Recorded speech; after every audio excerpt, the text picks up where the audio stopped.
मैं मनोज कुमार, पटेल स्मारक inter college Jattari, कक्षा 12 के छात्रों को समाजशास्त्र पढ़ा रहा हूँ, जिसका आज मैं तीसरा पाठ लूँगा। तीसरे पाठ चलेगा, 2 पाठ मैं पहले ही पढ़ा चुका हूँ, उसके नोट्स वगैरह प्रश्नोत्तर दे चुका हूँ। आज तीसरा पाठ होगा सामाजिक संस्थाएं, निरंतरता एवं परिवर्तन। इस पाठ को लेंगे आप। कौन सा हुआ? सामाजिक संस्थाएं और निरंतरता और परिवर्तन। समाज में संस्थाओं के बारे में, लगातार होने वाले परिवर्तन, इसके बारे में बताऊंगा।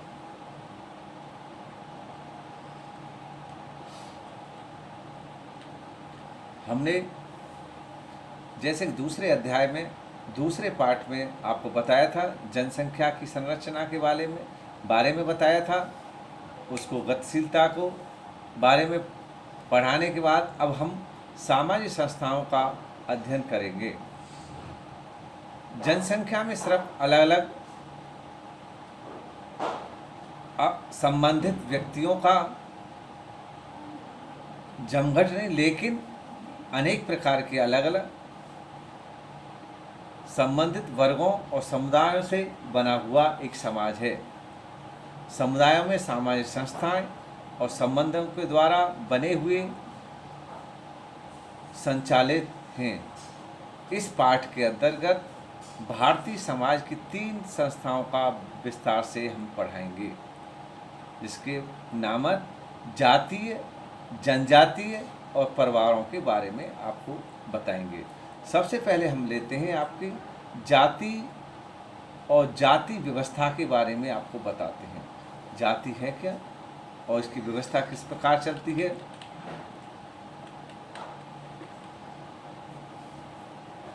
आप जानते हैं, भारतीय नागरिक की तरह आप भी जानते होंगे, जाति एक प्राचीन व्यवस्था है जो हजारों वर्षों से इतिहास और संस्कृति का एक हिस्सा बना हुआ है। लेकिन 21वीं सदी में रहने वाले किसी भी भारतवासी की तरह आप यह भी जानते होंगे कि जाति केवल अतीत का नहीं, बल्कि हमारे आज का भी एक हिस्सा है। पहले से जातियां नहीं चली आ रही हैं, लेकिन आज भी हमारा एक अंग है। 2 जातियों, एक जो भारत के अतीत का हिस्सा मानी जाती है, दूसरी जो भारत के वर्तमान का हिस्सा है। कहाँ तक इसे हम समझ सकते हैं, इसके बारे में सबसे पहले लेंगे हम अतीत में जाति, यानी अतीत में जातियों के बारे में। अतीत में जातियों को किस प्रकार से जाना जाता था। जाति भारतीय उपमहाद्वीप से जुड़ी हुई अनूठी संस्था है, लेकिन विश्व के दूसरे भागों में भी समान प्रभाव उत्पन्न करने वाली सामाजिक व्यवस्थाएं पाई जाती हैं। आपने जाति व्यवस्था में अपवाद भी बहुत हैं, जैसे कि हिंदू समाज की संस्थात्मक विशेषता है। इसका प्रचलन भारतीय उपमहाद्वीप के दूसरे धार्मिक समुदायों में भी फैला हुआ है, जैसे कि मुसलमानों में, ईसाइयों में और सिखों में। इसके बारे में जैसे कि ये जाति शब्द आया कहाँ से, इस जाति शब्द को कहाँ से लिया गया है, इसकी उत्पत्ति कहाँ से हुई है, इसको हम देखते हैं। जैसे अंग्रेजी भाषा का शब्द होता है, जाति को हम कहते हैं कास्ट। कास्ट शब्द अंग्रेजी का जाति का है। यह उत्पत्ति पुर्तगाली शब्द से, कास्ट शब्द से मानी जाती है या हुई है। जो पुर्तगाली लोग कास्ट का मतलब निकालते थे विशुद्ध नस्ल, यानी खराब नस्ल से। अंग्रेजी शब्द कास्ट का अर्थ एक विस्तृत संस्थागत व्यवस्था से है। जो अंग्रेजी शब्द का जो कास्ट शब्द है एक विस्तृत संस्थागत एक व्यवस्था से है। जातियों के माध्यम से एक व्यवस्था चलती है, एक कार्य हम करते हैं। ये अंग्रेजी शब्द का जो कास्ट शब्द है इसको बताता है। लेकिन पुर्तगालियों की जो कास्ट शब्द का अर्थ हुआ खराब नस्ल से। इसका अंतर आप समझ चुके हैं। जैसे भारतीय भाषाओं में पहले पुरानी संस्कृति भाषा का प्रयोग करते थे, जिसके अंतर्गत वर्ण और जाति के अर्थ में इसका उपयोग किया जाता है। वर्ण का अर्थ मतलब होता था रंग। समाज के ब्राह्मण, क्षत्रिय, वैश्य और शूद्र 4 श्रेणियों में विभाजन था वर्णों का। लेकिन रंग के आधार पर मान लेते हैं, तार के आधार पर मान लेते हैं। इस विभाजन से जनसंख्या का एक महत्वपूर्ण हिस्सा सम्मिलित है। जो जातियों की बहिष्कृत, जैसे विदेशियों में दासों, युद्धों में पराजित लोगों एवं अन्य लोगों से मिलकर बना है। जिन लोगों को हरा दिया जाता था उनको दूसरी समुदाय में ले लिया जाता था। और 5वीं श्रेणी भी कह सकते हैं इसको। जाति बहुत बड़ा शब्द है अपने में। कैसा है? जाति अपने में बहुत बड़ा शब्द है, जो किसी की वंश या किस्म, इसे वंश कह सकते हैं, किस्म कह सकते हैं, को संबोधित करने के लिए प्रयोग किया जाता है। यह अचेतन वस्तुएं से लेकर पेड़ पौधे, जीव जंतु, मनुष्य भी शामिल होते हैं। जाति शब्द का प्रयोग सामान्यतः एक जाति संस्था से लिया गया है। हालांकि एक बात मज़ेदार यह है कि भारत में भाषा बोलने वाले लोग, ये लोग अंग्रेजी शब्द का भी प्रयोग करने लगे हैं। वर्ण और जाति आपस में एक सटीक हैं। विद्वानों में आपस में बहस रही है इसके बारे में। वर्ण को लेकर अखिल भारतीय सामूहिक वर्गीकरण के रूप में इसको सम्मिलित कर लिया गया है। जाति क्षेत्रीय या स्थानीय उपवर्गीकरण के रूप में समझ सकते हैं। इस क्षेत्र में रहने वाली जाति, स्थानों में रहने वाली जातियाँ, एक समुदाय में रहने वाली जातियाँ हजारों या सैकड़ों, यहाँ तक हजारों जातियाँ, उपजातियों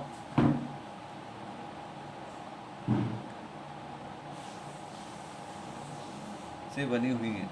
एक बहुत जटिल व्यवस्था में शामिल कर ली गई हैं।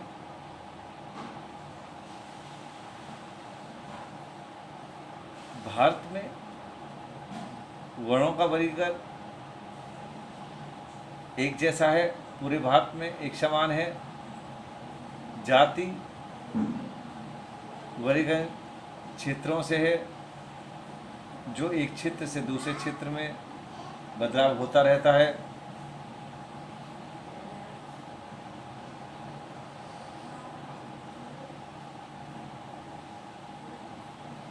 विभिन्न समयों से, विभिन्न कालों से, विभिन्न जितने भी हमारे समय चले आ रहे हैं, हम इसके बारे में मान लेते हैं ये व्यवस्था 3000 वर्षों से चली आ रही है। लेकिन ये अपने आप में एक भ्रमित करने वाली है। व्यवस्था है। प्रारंभ काल या वैदिक काल के बीच जाति व्यवस्था वास्तव में वर्ण व्यवस्था पर ही आधारित थी। केवल 4 विभाजन थे।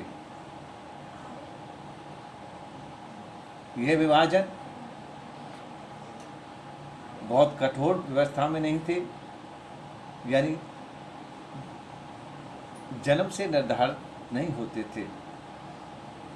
पहले अभी हम मान लेते हैं कि जाति हमें जन्म से मिलती है, लेकिन उस समय ये जन्म से ही निर्धारित नहीं होते थे। इन वर्गों के बीच स्थान के परिवर्तन यानी स्थान बदल देने से संभव ही नहीं बल्कि सामान्य भी था। जैसे उत्तर वैदिक काल में जाति एक कठोर संस्था बनी हुई थी। इस जाति की अनेक परिभाषाओं द्वारा इसको दर्शाया गया है। जाति की सबसे सामान्य निर्धारण व्यवस्था निम्न प्रकार हैं। जैसे आपको बता दिया गया है, जाति हमें जन्म से ही मिलती है।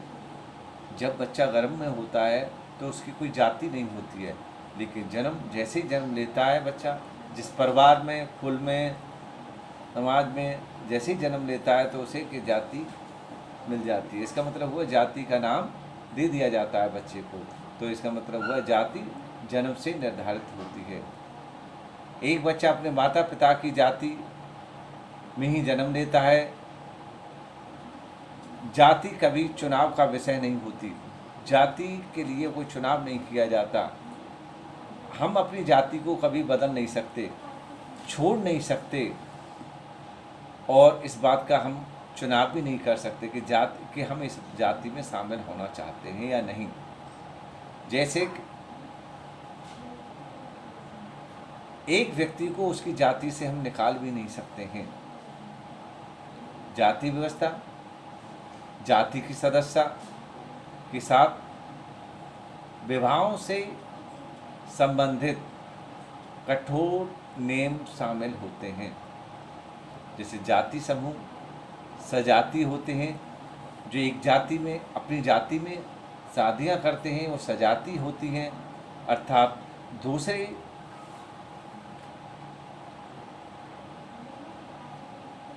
लेकिन दूसरे समूहों के सदस्यों में भी वो शामिल हो सकते हैं। जाति सदस्यता में खाने और खाना बांटने के बारे में भी नियम शामिल हैं। किस प्रकार का खाना खा सकते हैं, किस प्रकार का खाना नहीं खा सकते हैं, ये भी निश्चित होता है। अभी आपने सुना होगा, बहुत से लोग कहते हैं हमारी जाति में तो ये होता नहीं है, इस प्रकार का काम नहीं होता है, इस प्रकार का खान पीन नहीं होता है। हमें आम बोलचाल या एक दूसरे के संपर्क में ये चीज़ें हमको मिलती हैं। किसके साथ खाना बैठकर एक साथ खा सकते हैं, किसके साथ नहीं खाया जा सकता, ये जातियों में निर्धारित होता है।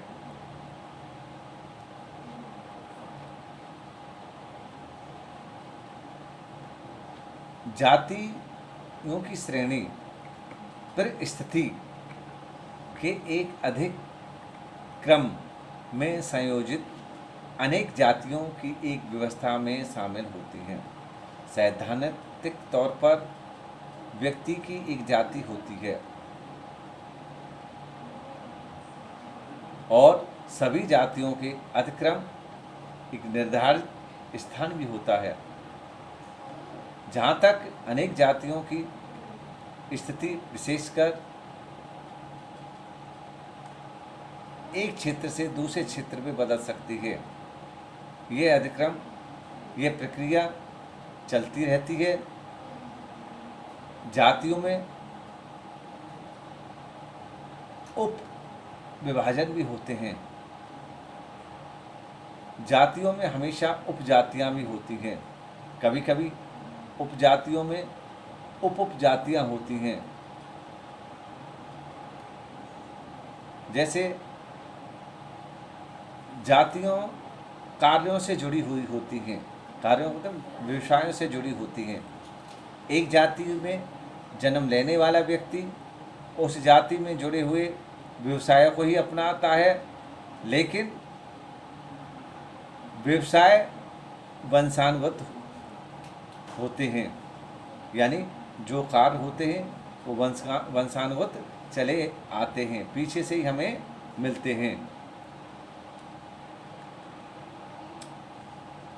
जो हमें पीढ़ी दर पीढ़ी, जिसको हम बोलते हैं हमारी पीढ़ी से ये कार्य होता रहा है, एक पीढ़ी दर पीढ़ी हमको उपहार में मिले हुए होते हैं, उसी कार्य को करते हैं। दूसरी ओर एक विशेष व्यवसाय को किसी जाति से जो जुड़े होने की वजह से उसी जाति के लोग अपना सकते हैं, किसी दूसरी जातियों के सदस्य वह काम नहीं कर सकते थे। एक नेम ये पुराने धर्म ग्रंथों में पाए जाते हैं। ये नियम हमेशा व्यवहार में नहीं थे। हम यह नहीं कह सकते कि नियम किस सीमा तक जाति को आनुभाविक वास्तविकता अर्थात उस समय के लोगों के लिए एक निश्चित अर्थ में निर्धारित करते थे।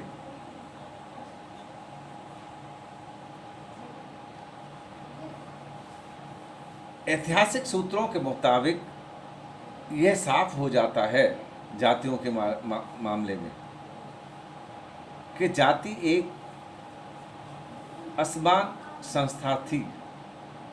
कुछ जातियों को तो इस व्यवस्था से बहुत लाभ मिले हैं और दूसरी जातियों की इसकी वजह से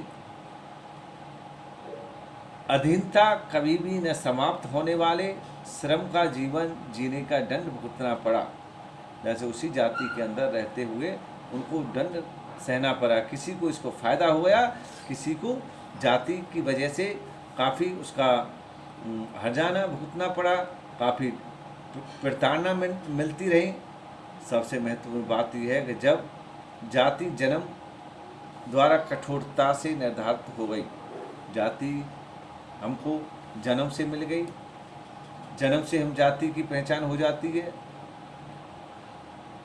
किसी व्यक्ति के लिए उच्च जाति के लोग उच्च स्तर के लायक हों या न हों, अभी कोई जाति में किसी उच्च जाति में जन्म लेने वाला व्यक्ति उस लायक हो या न हो, लेकिन उसका स्तर हमेशा ऊंचा रहता है, जब निम्न जाति के लोगों का स्तर हमेशा निम्न रहता है, चाहे उसकी सोच, कार्य करने की शैली अच्छी क्यों न रही हो, उच्च स्तर की क्यों न हो।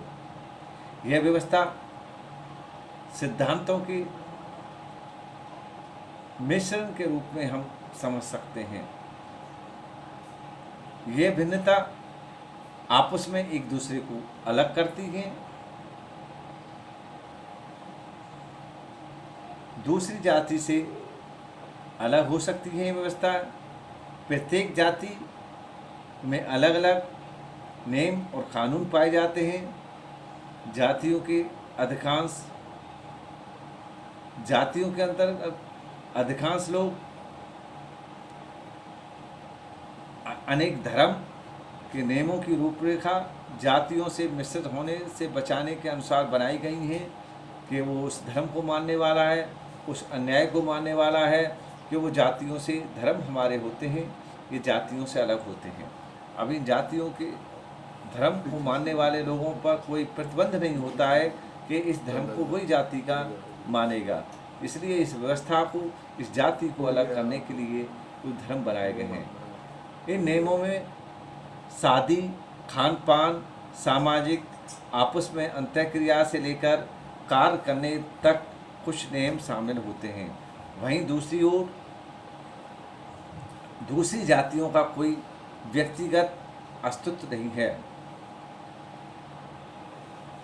समाज की सभी जातियां शामिल होती हैं। ये व्यवस्था चली आ रही है। जाति समाज में एक विशिष्ट स्थान होने के साथ साथ एक आपस में गहरी खाई भी पैदा करती है। इसकी ओर एक हमें ध्यान देना होगा। इस कड़ी को अलग करने के लिए आपस में विचारों को भी एक करना, विचारों के ऊपर निर्धारित करना होगा। आगे आपको हम कल बताएंगे इसके बारे में, जातियों के बारे में।